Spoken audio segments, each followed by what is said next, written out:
I think the internet is the cause of a lot of sadness. So this is something that's been, I'm pretty sure this has been studied. If there's any psych majors in chat, I'm sure you've heard of this shit, but like, I'm pretty sure this has been studied pretty extensively in regards to pornography. But there's like a lot of evidence, I think, on pornography that shows that like, as you consume more and more and more, and you've probably personally experienced this yourself, right? That when you watch pornography, you never find, and I could be wrong, okay, I guess maybe different people have different experiences, but like in general, you never find the one porn video that is like, that gets you set for life, right? When you consume stuff like that, you have to consume more and more and more and more because you get so dulled to the sensation of seeing everything, you know?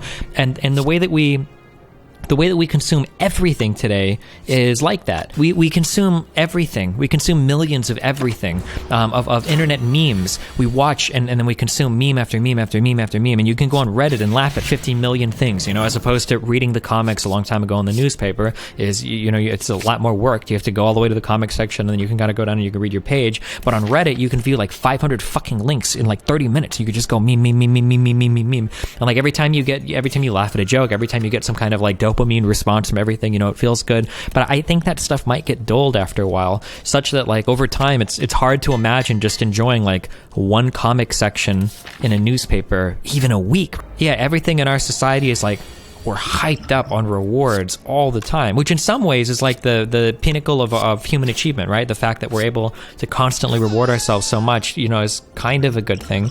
But I think that there are probably a lot of negative repercussions of that we haven't done, I don't want to say a good job of. We haven't done any job at all of addressing these in society in any honest way.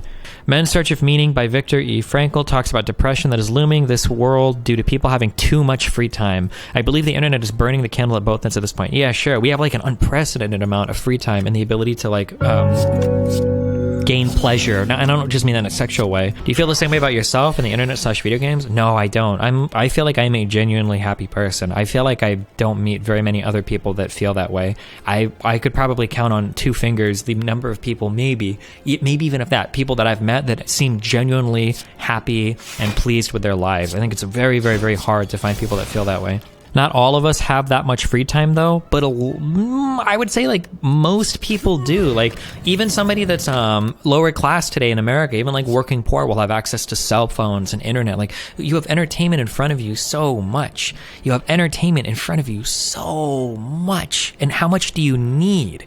How much do you feel like you need? I said this, but it was lagging earlier. I don't know if this went through. Like how far removed we are of our original environment is like insane, you know, considering that how much entertainment was there running around in the wilderness, you know, as hunter-gatherers before the advent of farming and everything, before we could settle down and start, you know, doing things, which is relatively recent in human history, right? What is this, like 10,000 years of the millions of years of our evolutionary, depending on how far you want to go back. Like we're so far removed from that today, like just going out and having a meal and like not having a phone with you might be like really fucking hard to do. Free time doesn't equal happiness. It goes both ways. Having too much free time leads to unhappiness and not enough leads to unhappiness. Well, I think the thing is that like if you have too much free time, it's the ultimate paradox because there are different types of misery that you can experience. Like a working poor person, I don't think will ever typically experience like existential misery, like loss of purpose in life. Because when you're working and you're poor, you don't really have time for that shit. You don't really think about it. You're trying to pay the fucking bills,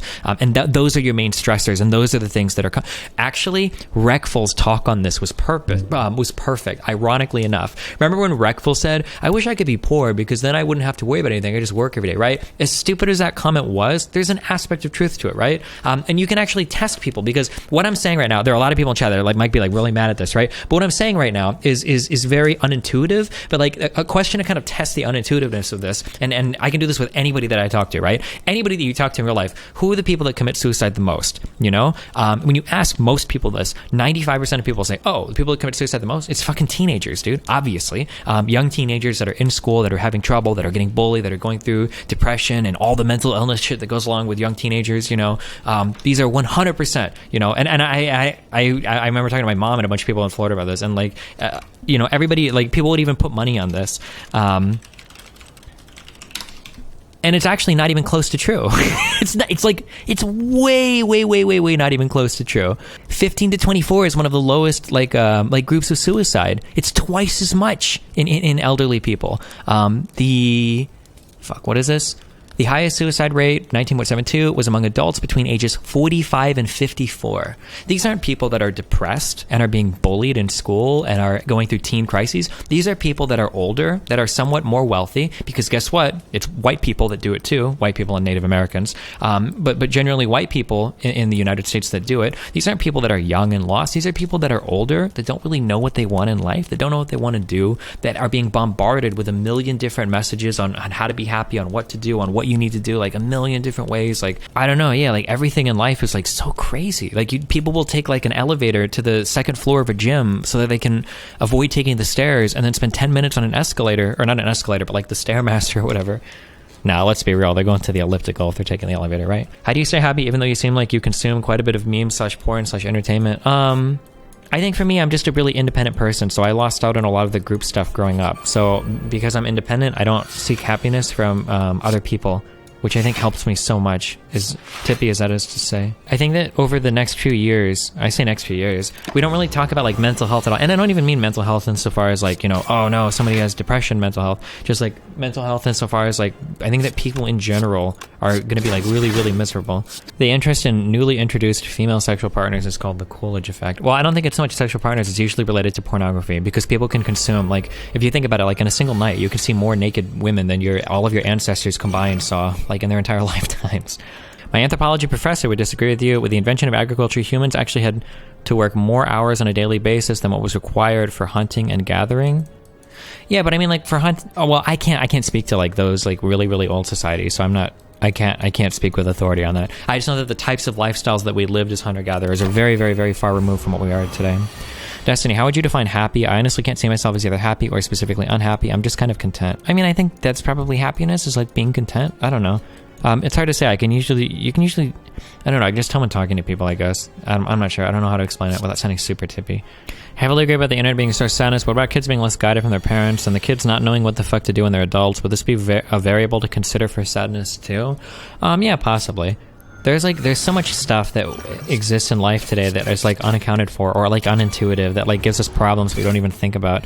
Like, here's another thing too. I think life is a lot more complicated today than it used to be, which is one of the reasons why we experience so much sadness as well.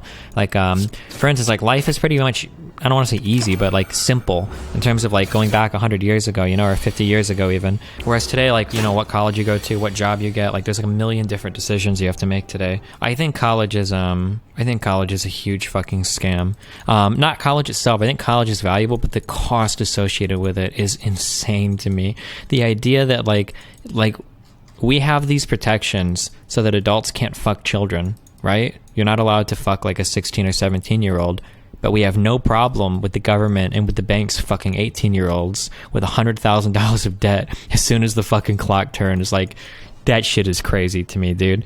Like, God damn, the idea that at like $50,000, $60,000, $70,000 can be taken in debt when you're 18 years old, like, what does that even mean to you as a 16-year-old, as a 17-year-old, as an 18-year-old? You have no idea. Like, that money is insane. It's crazy to me that people are even allowed to do that. Like, Jesus Christ.